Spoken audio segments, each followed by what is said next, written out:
I recently read a study again that said that 80% of people that fail in work fail because they are not able to relate to other people. So communication is the key, not just to personal fulfillment, but also to success in the workplace. And how well we communicate determines how those relationships are going to be. And what we're looking for is clear and open and honest communication, and perhaps learning not to take some of the things that happen in the workplace quite so personally.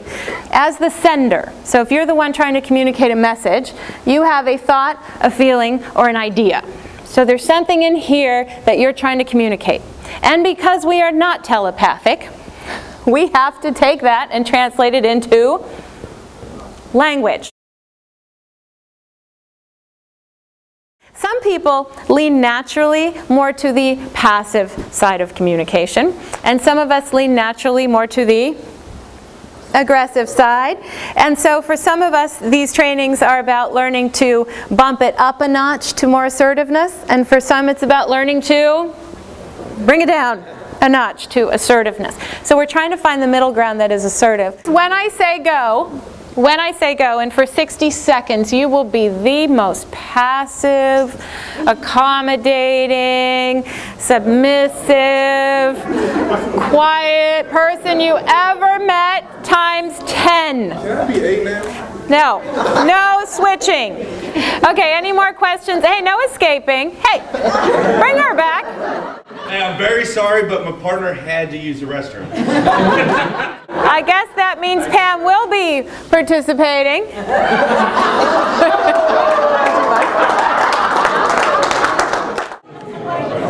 How are you today?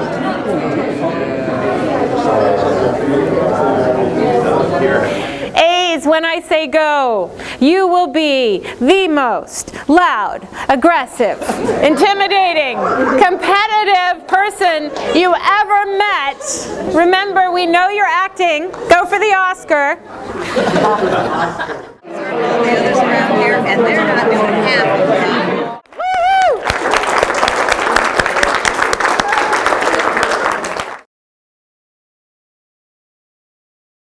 So if you said hands on hips is perceived as aggressive, somebody would say, well, I have my hands on my hips all the time, and it's just where they're comfortable. This is just how I stand. And if people take offense, you know, it's not like I mean anything by it. You want them to understand your need, your time constraint. And they can't if you don't give them more information. When I first heard this, I had a problem with it. And I thought, I don't owe everybody an explanation. And it's true, you don't owe everybody an explanation.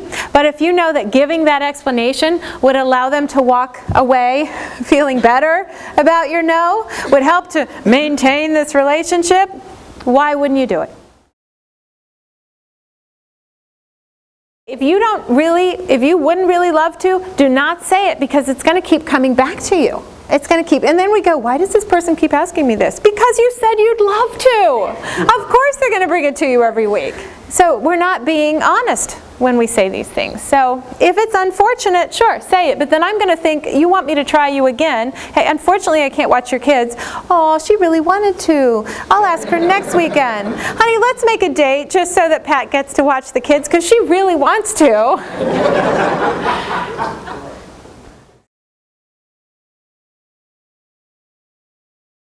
What is the actual behavior? What is the situation that I'm trying to adjust, with the reminder to stick to the facts? Facts only. Think as a lawyer would. You're discussing behavior and situation and facts. You're not talking about their personality.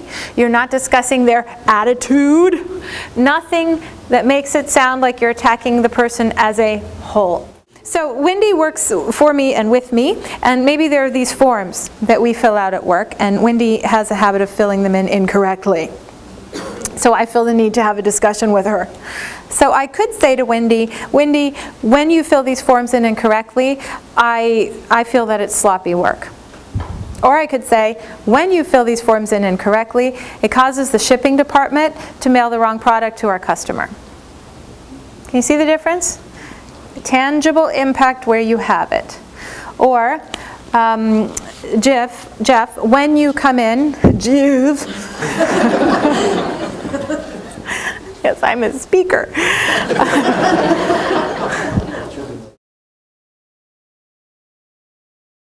1 year prior, they had started riding in together. They were still riding in together every day. They were always using her car, and he had never once offered to pay for gas. Now, it's interesting, the reaction, because some people in this room are going, how could he not offer to pay for gas in a whole year? That is just unheard of. And some people are going, how could she not have asked? Do you want him to start driving and using his car? Do you want him to pay for the year and split what it would have been in that year? Do you want him to start paying from now on? Do you want to start riding alone? What is your goal for this conversation? And whatever the feedback is that you're giving, be clear on your goal before you head into the conversation. Almost any of us would react defensively to a generalization. If I work with you and you come up to me and say, Stephanie, we need to have a talk because you're always late. Depending on how our relationship is, I might say these things out loud, I might think them, but somewhere inside most of us we're going, always late. That is so not true. I am not always late. I can't even believe she said always late. There was that day, in March after St. Pat. I was here with green donuts early. You'd think they'd remember the donuts. Always late. So not true. So the other person is 10 sentences further, and we're still processing always because it's what's called a trigger in communication. And what it triggers is defensiveness, generally. Not in everybody, because that would be a generalization. Okay, so if I come up and say, Doug, you are by far, in all my 6 years of teaching in 7 countries and 20,000 people, the biggest idiot I have ever met, how many of you think that would raise Doug's self-esteem? It's up to Doug. How many of you think it would lower Doug's self-esteem? How many of you think that what I say to Doug doesn't matter? It's what Doug says to Doug when I'm done saying to Doug that matters. That's what I have. Right. Because if Doug goes inside himself after I've said that and says, how did she find out so fast? Then we've got a self-esteem issue. But if Doug says, oh, she chose to pick on me with that because she knew that I had the confidence to handle it, or because she likes me. Right? Then isn't that a different self-esteem issue?